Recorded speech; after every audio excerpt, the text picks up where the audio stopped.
જય શ્રી કૃષ્ણ. આજે આપણે 5મી સપ્ટેમ્બર 2024 શિક્ષક દિન.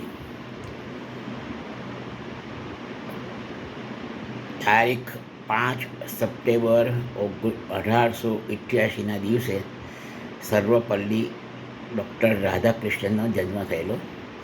એમની જન્મ તારીખના અનુસંધાનમાં આ શિક્ષક દિન ઉજવવામાં આવે છે. હવે આ રાધાકૃષ્ણન વિશે પણ જાણવા જેવું છે. એમનો જન્મ મદ્રાસમાં થયેલો, મદ્રાસની બાજુના ગામમાં થયેલો. 5 ભાઈઓ અને 1 બહેન. બાળપણમાં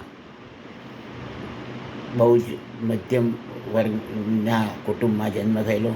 એમના પિતા જમીનદારને ત્યાં રેવન્યુ ઓફિસર તરીકે નોકરી કરતા હતા.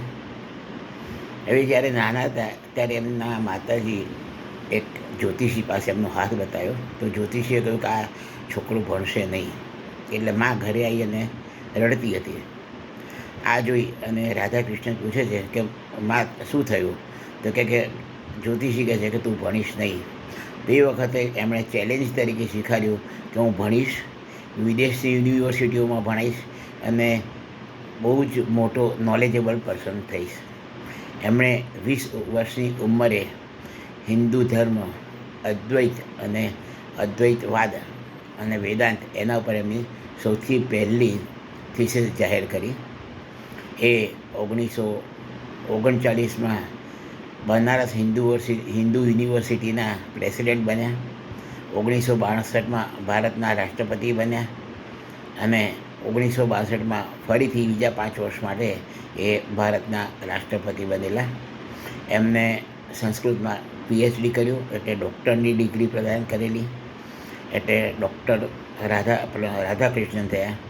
અને એ સંસ્કૃતના શ્રેષ્ઠ વ્યક્તિ હતા, એટલે હિન્દુ યુનિવર્સિટી તરફથી એમને સર્વપલ્લી રાધાકૃષ્ણન મેનન તે એમનું નામ નક્કી થયું.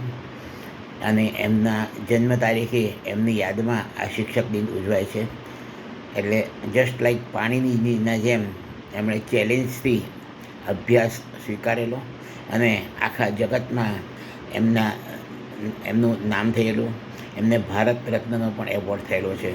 એટલે આજના દિવસે સર્વપલ્લી રાધાકૃષ્ણન મેનનને યાદ કરી અને પ્રણામ, અને શ્રેષ્ઠ શિક્ષકોને પણ સાદર નમન. જય શ્રી કૃષ્ણ.